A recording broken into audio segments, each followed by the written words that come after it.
రాష్ట్రంలో ఇవాళ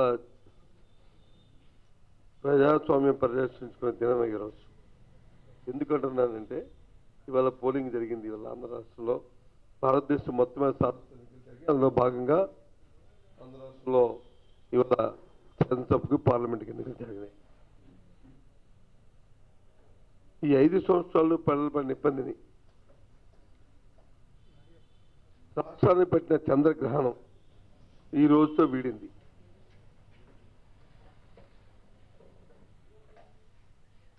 విజయనగరం జిల్లాకు సంబంధించి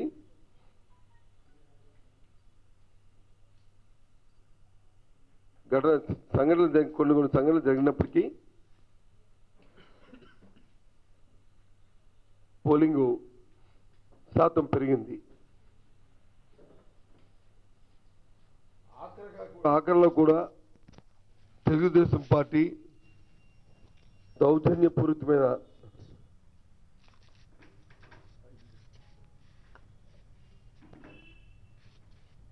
వారికున్న సహజ గుణంతో ఇంకా ఆఖరి ప్రయత్నాలు కూడా చేసింది. ముఖ్యంగా కురపాం శాసనసభ్యురాల మీద మా పార్టీ అధ్యక్షుల భర్త పరిషత్ పైన జరిగిన దాన్ని తీవ్రంగా ఖండిస్తున్నాం. ఒక మహిళా శాసనసభ్యురాల మీద ఆ విధంగా ప్రవర్తన చేయడం జిల్లా రాజకీయాల్లోనే ఎప్పుడు కూడా ఇలాంటి పరిణామాలు జరగలే. కొత్త వరుడికి ఆజ్యం పోశారు.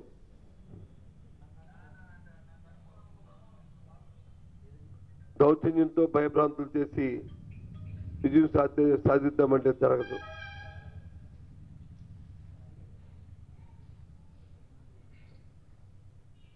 పోలీసులు వారి మీద చర్య తీసుకోవాలని డిమాండ్ చేస్తున్నాం.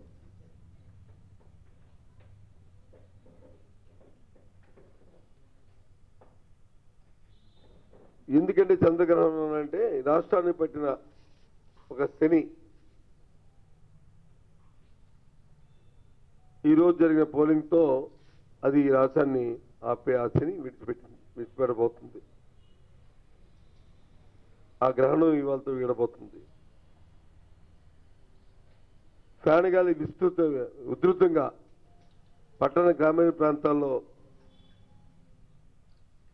ఎక్కువగా వీసింది. కళ్ళ కొట్టించినట్టు కనిపించింది ప్రభుత్వం మీద అసంతృప్తి. చంద్రబాబు నాయుడు గారి తాలూకా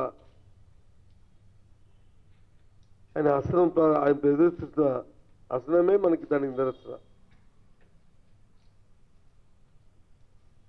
చట్టాల చేతిలో తీసుకున్న వారు వ్యవస్థను భ్రష్టు పట్టించి వ్యవస్థను నాశనం చేసి సాంప్రదాయబద్ధంగా సాంప్రదాయాలను తోట్లు పొడిచి పరిపాలిస్తే ఎవరికైనా ఇది తప్పదు.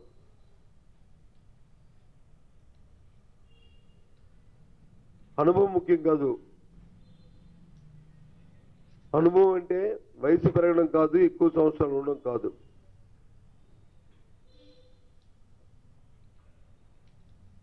ఆ కాలంలో ఏం చేశామో దాన్ని బట్టి ప్రజల నుంచి వచ్చిన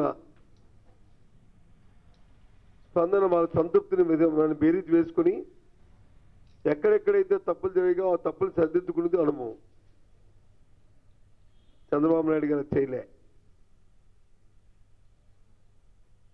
మళ్ళీ పాత్రే ప్రభావితం చేయడం 2003కు ముందు జరిగిన పరిణామాలతో పాటు ఇంకా మరికొన్ని ఉధృతంగా అవినీతి కానీ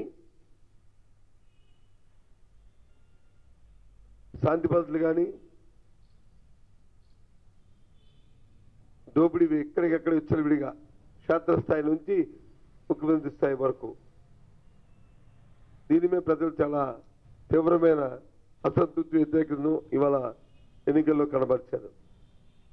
దీని ఫలితాలు 25వ తారీఖున కనిపిస్తూ 23 జరిగే లెక్కింపులు తేడతలమవుతాయి.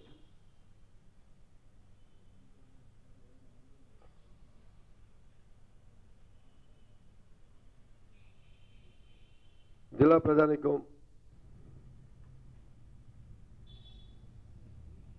జరిగిన పరిణామాల్లో 5 సంవత్సరాలు నష్టపోయిన ఆ బాధ, ఆవేదన ఈ ఎన్నికల్లో వారి ఓటింగ్ సరళలో స్పష్టంగా కొట్టొచ్చినట్టు కనిపించింది.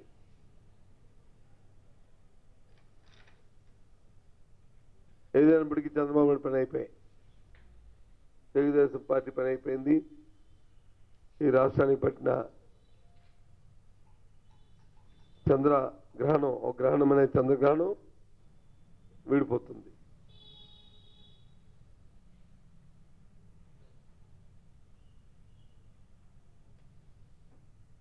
ఏంటి సత్యబాబు గారు ఇప్పుడే ఇది మాట్లాడుతున్నారా అని అనుకోవచ్చు. ఇది చూస్తున్న వాళ్ళు, సోదరులు, పత్రికా సోదరులు అందరూ కూడా ఇంకా లెక్కింపు ఉంది కదా, ఏడంత ఓవర్ కాన్ఫిడెన్స్ ఎంత చెప్తున్నారని అని అనుకోవచ్చు.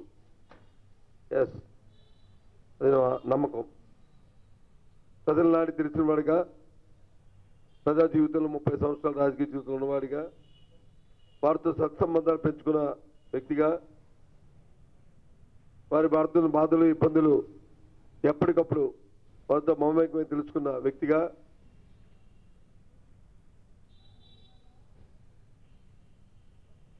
వారి మనసులో ఏదుందో వారు చెప్పిన మాటలు ఇవాళ వ్యక్తమయ్యాయి. ఆ నమ్మకంతోనే మాట చెప్తున్నారు.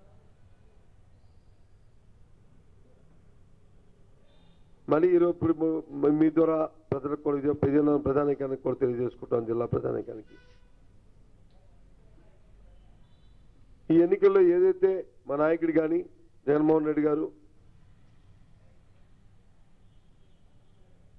మేము ఆయనతో పాటు మేము స్థానిక సంస్థలుగా ఏం చెప్పామో తప్పకుండా 100% అది నెరవేర్చి మేము మనలో పొందుతాం.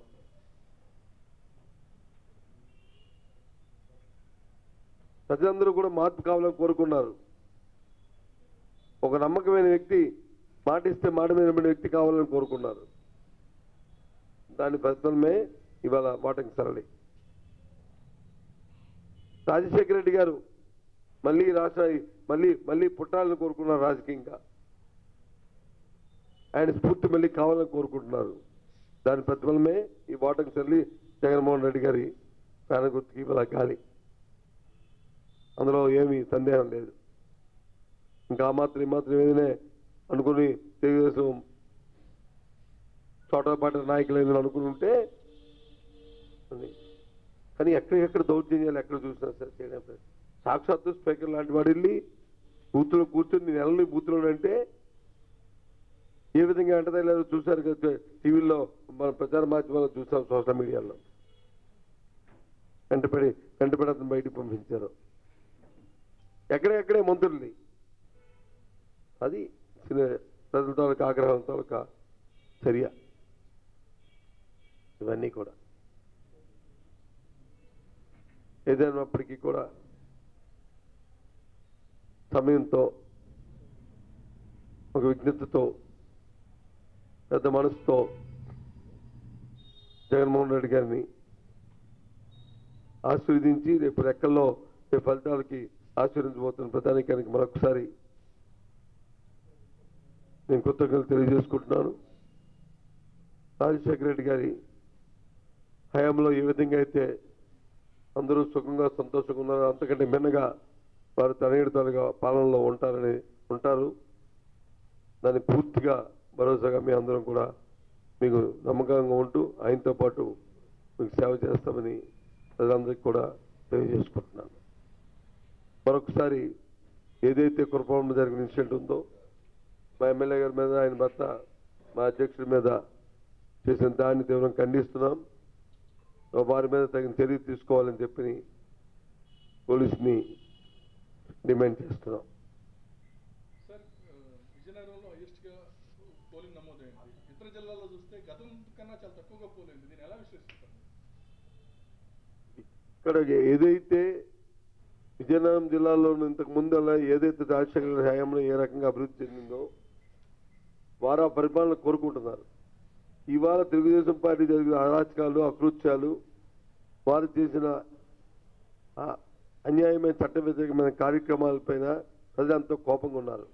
కాబట్టి ఆ కసితో జగన్మోహన్ రెడ్డి గారు రావాలి, మళ్ళీ ఆ స్వర్గీయ రాజశేఖర గారి పరిపాలన కావాలని కోరుకుంటున్నారు. దానికి ఫలమే ఇది. మహిళలు పెద్ద ఎత్తున ఈరోజు ఓటు Yes, yes. పసుపు కుంకుమలు వచ్చారనే ఒక పసుపు కుంకుమ ఏంటండి? పసుపు కుంకుమ డబ్బులా? జిల్లాల్లో ఎంతో మంది మహిళల తాలూకు పసుపు కుంకాలు తీసింది తెలుగుదేశం పార్టీ. వాస్తవంగా మనతో ఆలోచన చేసుకుంటే మహిళలను వచ్చి కించపరిచింది, మహిళలను వచ్చి పనిపెట్టింది. ఎంత జరిగిందండి ఇవాళ రాజకీయాల్లోనూ. రాష్ట్రంలో జగన్మోహన్ రెడ్డి ఒక పక్క, మొత్తం పార్టీలని ఒక పక్క. ఎన్ని ప్లాన్లు వేశారండి? 2014 వచ్చి జగన్మోహన్ రెడ్డి ఏది Telugu Desam party, Janasena party, Bharatiya Janata party, 3 పార్టీలు ఒక పక్క. ఆ 3 పార్టీలతో కలిసి పోటీ చేశాయి. ఇప్పుడు వచ్చి 3 పార్టీలు వేరువేరుగా పోటీ చేస్తున్నట్టు, అలాగే కాంగ్రెస్ పార్టీ వెనకొంచెం బ్యాక్ సపోర్టు, కమ్యూనిస్ట్ పార్టీలు వచ్చి వీరితో జనసేనతో కలిపి టైప్. అంటే అందరూ ఒక పక్క ఉన్నారు, ఒక్క జగన్మోహన్ రెడ్డి గారు ఒక పక్క ఉన్నారు. వైసీపీ పార్టీ ఒక పక్క, అన్ని పార్టీలు ఒక పక్క ఉన్నాయి ఈసారి జరిగిన ఎన్నికల్లో. ఆఖరి వరకు ఎంత నటించారండి. నిజంగా పవన్ కళ్యాణ్ ద గ్రేట్. ఎందుకు నటనలో, మనం సినిమాల్లోనూ నటన అనుకున్నాం కానీ నిజ జీవితంలో కూడా, రాజకీయాల్లో కూడా ఎంత నటిస్తాడని చెప్పి నేనైతే ఊహించలే. నేను సినిమాల్లో ఆయన పవర్ స్టార్ కంటే ఇది మన చిరంజీవి గారి కంటే ఇంకా పెద్దవాడు, ఎన్టీ రామారావు దగ్గర యాక్ట్ చేస్తాడు అనుకున్నాను. కానీ రాజకీయాల్లో కూడా ఎంత యాక్ట్ చేస్తాడు, ఎంత నిజ జీవితంలో ఎంత నటిస్తాడని చెప్పి నేను అనుకోలే. కానీ బ్రహ్మాండంగా నటించాడు.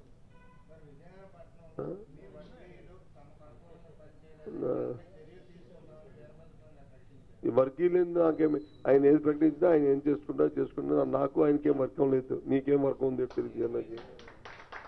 నీకేదో వర్గం? ఆయన నా పేరు చెప్పాడా మీ అది చెప్పండి.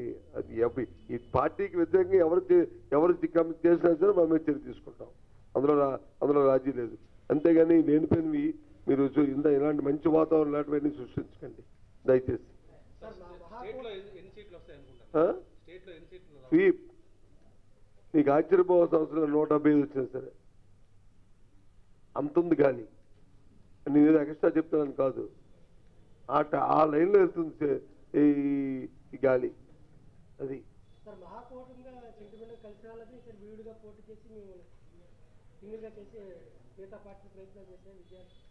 ఎవరు మహాకూటమి చేయలేదు?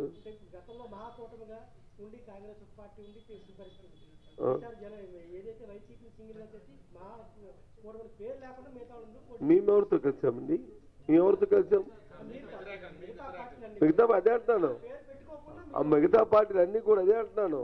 మిగతా పార్టీలు కనుక అన్నీ కూడా ఎవరికి వాళ్ళే నటిస్తూ, మేము వాళ్ళతో లేము, వీళ్ళతో లేము, వాళ్ళతో లేము అని చెప్పి నటిస్తూ, అండర్ గ్రౌండ్లో వచ్చి వాళ్ళ టైప్లు అయిపోతూ, స్వార్థాల కోసం, స్వార్థపు రాజకీయాల కోసం చేశారు. ఇది ఒకటి బయటకు వస్తున్నాయి కదండి. ఎంత అన్యాయం అండి. చంద్రబాబు నాయుడు గారు వచ్చి ఆఖరికి దిగజారి నిన్నటి రోజున కూడా ఎలక్షన్ కమిషన్కి వెళ్ళి ఆయన కంప్లైంట్ ఇస్తాడు. ఆ ముందు రోజు వచ్చి పవన్ కళ్యాణ్ గారు వచ్చి ఒక వీడియో రిలీజ్ చేస్తాడు. వీడియో ఏంటంటే, వీడియో తిరుపతి కంటే ఈయన బూట్లు తెలియాడంట, చెప్పులు తెలియాడంట. ఏమైనా అర్థం ఉందా రాజకీయాల్లో మాట్లాడిన దానికి? అదే కాలినాళ్ళకి నిలితే పైకి ఆయన వచ్చంటే దేవుణ్ణి ఏదంట, ఇతను వచ్చి దేవుణ్ణి వచ్చి రోజు వచ్చి ఏదైనా పూజిస్తున్నాడు, ఆయన కాదు. ఏం మాట్లాడినది? ఎవరు చరిత్ర చెప్పుకుంటే బయటకు ఉంటుంది కానీ తప్పు. ఆఖరంటే ఏ స్థాయికి దిగజారు? ఒక స్థాయిలో రాజకీయాలు చేయాలి, ఒక స్థాయిలో విమర్శలు చేయాలి, ఒక స్థాయిలో కార్యక్రమాలు చూసుకోవాలి. అది మానేసి దేనికైనా రెడీ ఎస్ఐ అంటే అది రాజకీయమా? అది ప్రజాస్వామ్యం? మళ్ళీ రోజు ఏదో సాగంటి స్వామి చెప్పిన ప్రవచనాలు చెప్పుకొని ఎవడంటాడండి ప్రవచనాలు? ఆచరణలో కరెక్ట్గా ఉంటే ప్రవచనాలు అంటారు. ఒక పక్క చంద్రబాబు నాయుడు గారు, ఒక పక్క జనసేన నాయకుడు. వాళ్ళ వెనకాల వచ్చి మ్యూజిక్ వచ్చి కాంగ్రెస్. ఏంటిది పాలసీ? ఏదైనా పాలసీ మీద డిఫైన్ చేస్తూ పాలసీ మీద వచ్చి మనం వచ్చి ప్రజాస్వామ్యంలో వచ్చి మా విధానం ఇదని చెప్పని ముందుకెళ్ళాలి, మా కార్యక్రమాలు ఏమైనా ముందుకెళ్ళాలి. మేము వస్తే రాష్ట్రానికి ఈ సంక్షేమంలో ఈ కార్యక్రమం తీసుకుంటాం, అభివృద్ధిలో ఈ కార్యక్రమం తీసుకుంటాం, అది ఫైట్. అవి లేవు. కేసీఆర్ రూలింగ్ చేయబోతున్నాం. రాష్ట్రంలో కేంద్రంలో మా స్టాండ్ కరెక్ట్. మా లీడర్ ఇప్పటికే చెప్పాడు. మా లీడర్ చెప్పింది, మా జగన్మోహన్ చెప్పింది, రాష్ట్ర ప్రయోజనాలకు సంబంధించి ప్రత్యేకంగా విభజన చట్టానికి సంబంధించి ప్రత్యేకవాదం ఎవరైతే రాష్ట్రంలో ఇస్తారో వాళ్ళతో పాటు ముందుకెళ్తామని చెప్పి అదే పనులు వెళ్తాం. దానికి కేసీఆర్, దానికి టీఆర్ఎస్ పార్టీ మద్దతు ఇస్తుంది. పూర్తిగా 100% స్వాగతిస్తాం. అందులో తేడా అయితే బీజేడీ పక్కన ఉన్న బీజేడీ బీజేపీ నవీన్ పట్నాయక్ ఇస్తే వారిని కూడా స్వాగతిస్తాం. ఎందుకు స్వాగతించు? మన రాష్ట్రాన్ని మంచి జరుగుతున్న స్వాగతించుకొని వాళ్ళతో కలిసి వెళ్ళడం అనేది మనకు కావాలి, కానీ వాళ్ళతో ఘర్షణ వాతావరణానికి వెళ్ళడం కాదు కదా. ఘర్షణ ఎప్పుడు పడాలి? మన ప్రయోజనాలకు చూడటం, సామధాన భేద దండోపాయం కూడా వెళ్ళాలి. అంతేగాని అన్ని సామధాన భేద దండోపాయాన్ని దండించుకొని, దండోపాయం కాకుండా దండించుకొని మనం వెళ్ళిపోతే తెలుగుదేశం పార్టీలాగా 400 సంవత్సరాలు భారతీయ జనతా పార్టీ ఎదురు కలిసి ఉండి దండిస్తూ దోచేసుకొని ఆఖరిలో వచ్చినప్పుడు వచ్చి రాష్ట్రాన్ని వచ్చి మన ప్రజలందరూ బయటపడేస్తే చూస్తారు. లాస్ట్ టైం రాష్ట్రం వెళ్ళిపోతుంటారు. లాస్ట్ బాల్ లాగా ఏంటి లాస్ట్ బాల్ అలాగా. ఇది కార్యక్రమాలు.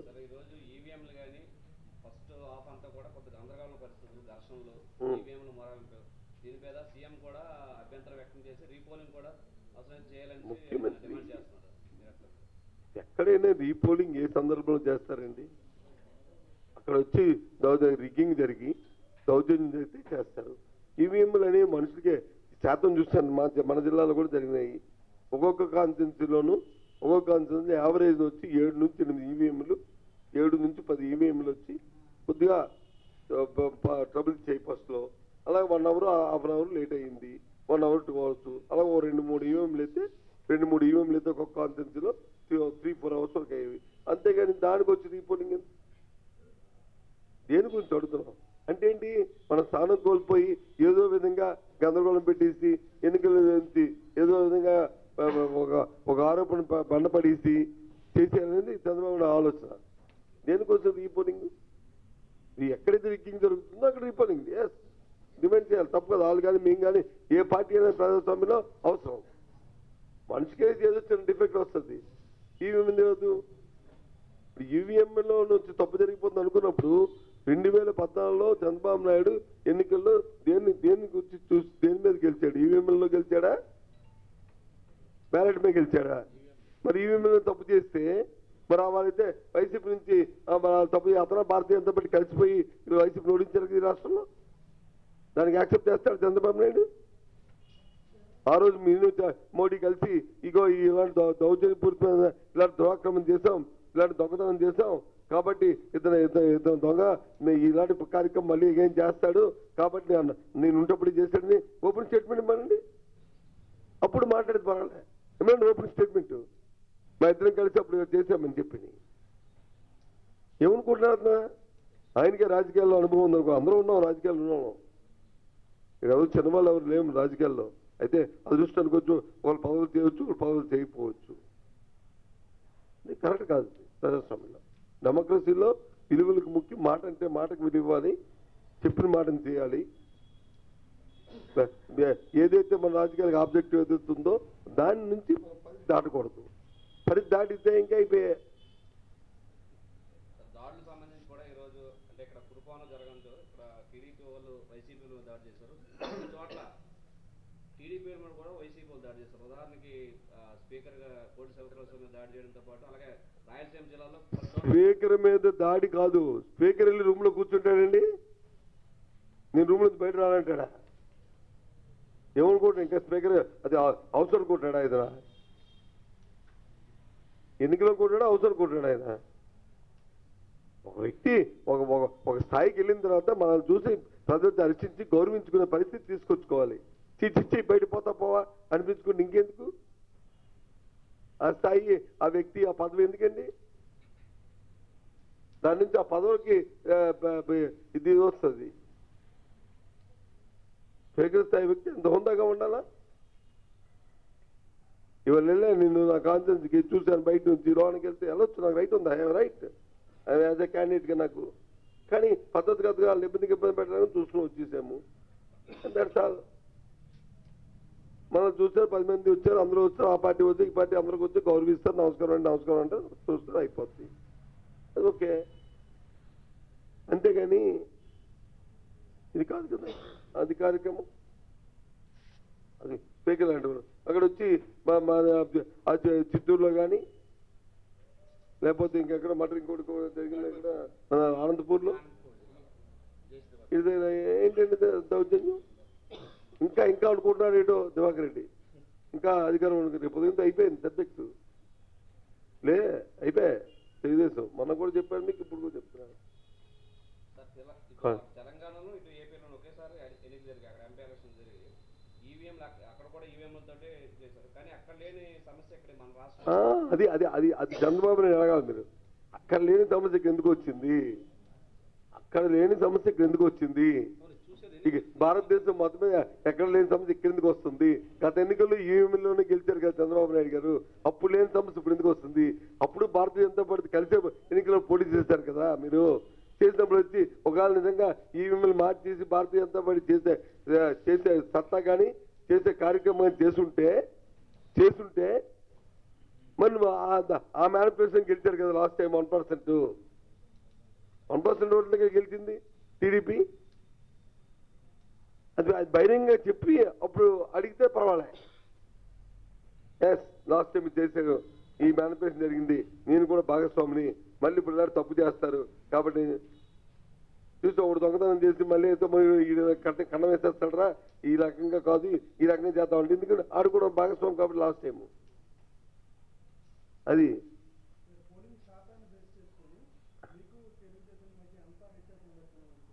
చాలా ఉంటుంది బాబు, చెప్పలేము, ఎక్స్పెక్ట్ చేయలేకపోతున్నాం. ఎంత వ్యత్యాసాన్ని మనం బేరీజ్ వేయలేకపోతున్నాం. అది మళ్ళీ మా 2004, 2009 ఎన్నికలు రాజశేఖర్ గారి హయాంలో జరిగిన ఎన్నికలు పునరావృతం అవుతాయి అనడంలో సందేహం లేదు. అదే ఎన్నికలు మళ్ళీ ఆ ఫలితాలు పునరావృతం అవుతాయి. ఏదైనప్పటికీ ఈ రాష్ట్రానికి పట్టిన గ్రహణం, చంద్రగ్రహణం వీడింది చూసా. నెల గ్రహణం వీడుతున్నప్పుడు ఎలాగైతే మెల్లిమెల్లికి వస్తే అది రేపు ఫలితాలు వచ్చిన వరకు అలాగా స్టార్ట్ అయింది మాట. అలాగా ఆఖరికి వచ్చినప్పటికీ పూర్తిగా విడిపోద్ది అది. కానీ ఒకటి మాత్రం ప్రజలు బాగా చెప్పారు, ఓపెన్గా రాజకీయాలు ఉంటే ఏ విలువ ఉంటుందో, దొంగచాటును చేసే వాళ్ళకి ఏదో వస్తుందో, వైసీపీ పార్టీ వాళ్ళ లాంటి ఇది జనసేన పార్టీ లాంటి పార్టీలకి బ్యాక్గ్రౌండ్ చేస్తే ఏమొస్తుందో నీ ఎన్నికలు రుజువు చేస్తున్నాయి. రేపు ఫలితాలు రుజువు చేయబోతున్నాయి. అందుకు పబ్లిక్గా ట్రాన్స్పరెంట్గా రాజకీయాలు ఉండడం అనేది అవసరం. లోపాకారి సెట్టింగ్లు అవి అది కరెక్ట్ కాదు. ఓకే, ఫైనల్గా జరిగిన ఇన్సిడెంట్ని ఖండిస్తున్నాము. మా ఎమ్మెల్యే గారి మీద, కృప ఎమ్మెల్యే గారి మీద పోలీసులు తగిన చర్య తీసుకోవాలని డిమాండ్ చేస్తున్నాం. ఓకే, నమస్తే.